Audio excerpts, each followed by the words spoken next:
Mesdames et messieurs, bonsoir et bienvenue dans cette session d'information. Tout le Bénin s'est arrêté ce mercredi 6 avril 2016 pour suivre l'investiture de son 4e président de la République de l'ère du renouveau démocratique.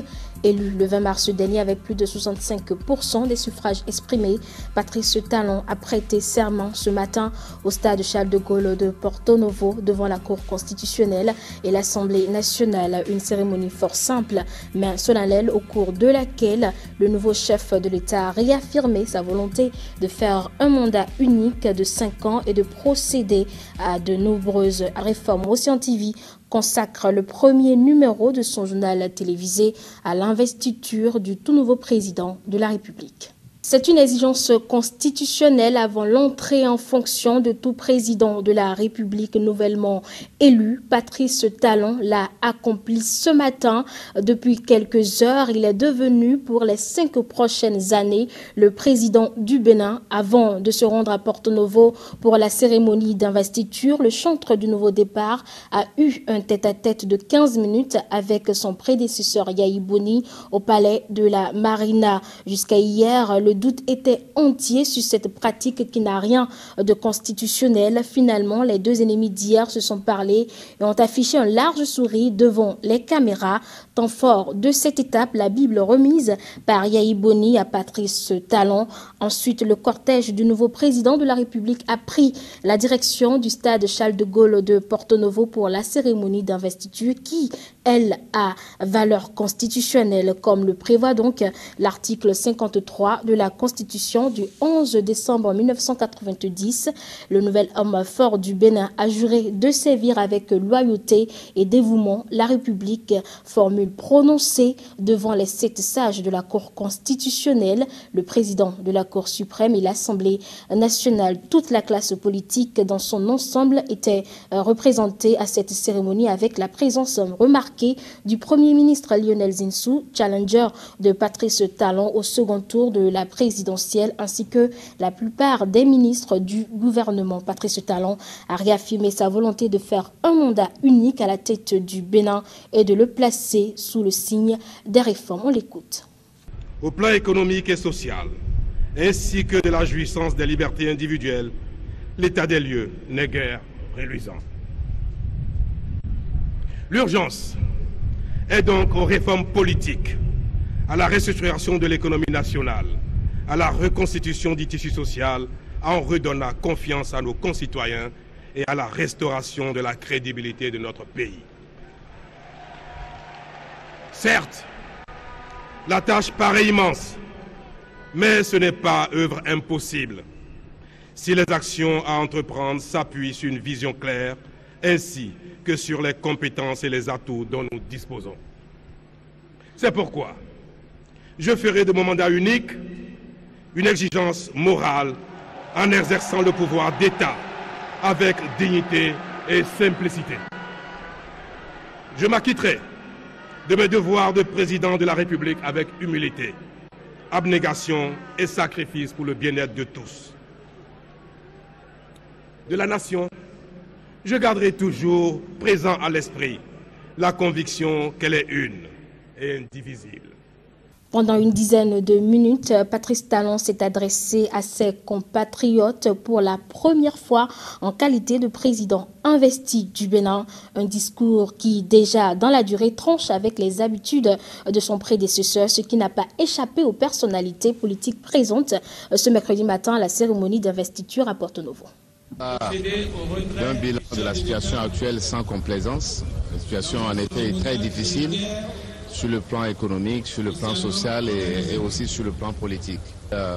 Conclut sur la nécessité de conduire des réformes politiques, économiques et sociales pour faire reculer sensiblement la pauvreté dans notre pays.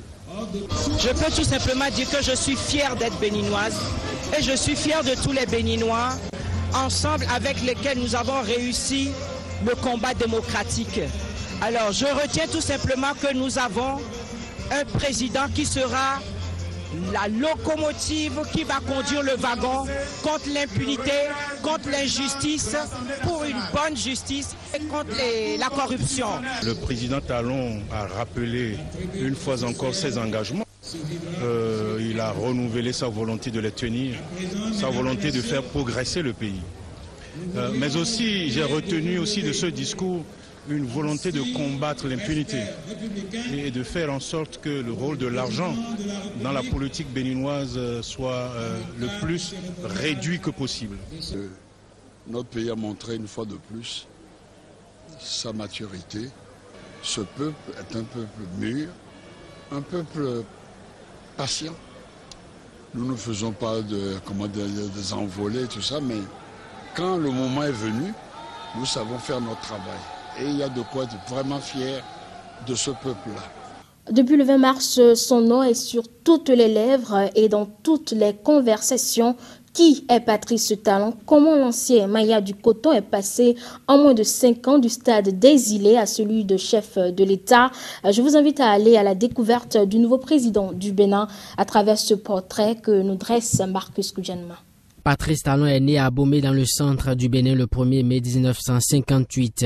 Son père est un cheminot originaire de Ouida. Sa mère est issue de la famille Guédégbé d'Abomey. Le nouvel homme fort du pays est marié à une femme native de Porte-Novo et père de 2 enfants. Titulaire d'un bac C obtenu à Dakar au Sénégal, il réussit le concours de pilote de ligne d'Air Afrique après avoir passé 2 années en faculté de mathématiques au Sénégal. Le jeune Patrice se rend en France pour poursuivre sa formation, mais est recalé à l'École nationale d'aviation civile ENAC en France. Avec un DUG de mathématiques en poche, il se lance dans l'importation des intrants pour la culture du coton dans les années 1980. En 1985, l'homme d'affaires crée la société de distribution internationale SDI et décroche un premier marché auprès de la Société nationale pour la promotion agricole SONAPRA. Sa société SDI a eu plus tard des filiales au Burkina Faso, au Mali, en Côte d'Ivoire et au Sénégal pour ne citer que celle-là. Son influence sur l'économie béninoise va croître après l'élection de Boni Yayi en 2006 qui avait bénéficié de son soutien. Le mariage entre Patrice Talon et Boni Yayi a pris fin en 2011, juste après la réélection du président de la République sortant.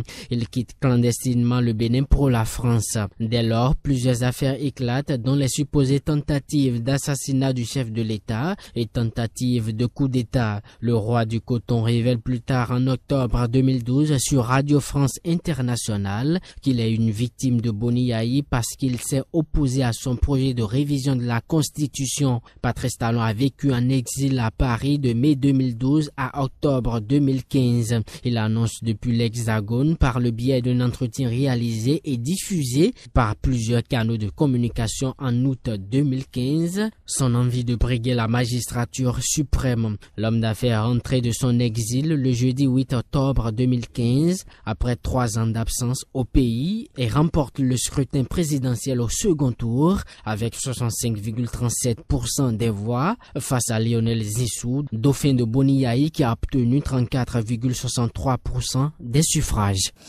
Élu le 20 mars dernier avec plus de 65% des suffrages exprimés, un plébiscite, Patrice Talon porte les espoirs de bon nombre de Béninois pour voir leur pays se développer. Léon Sadjevi est allé à la rencontre de quelques-uns dans les rues de Cotonou. Les attentes envers le nouveau président sont nombreuses et variées. Suivez plutôt. Vu tout ce qui s'était passé pour la période du docteur Boni Yayi, nous voulons réellement qu'il prenne en charge le souci du pays et qu'il change effectivement comme il a dit. Il nous a promis la rupture et nous sommes prêts à l'accompagner.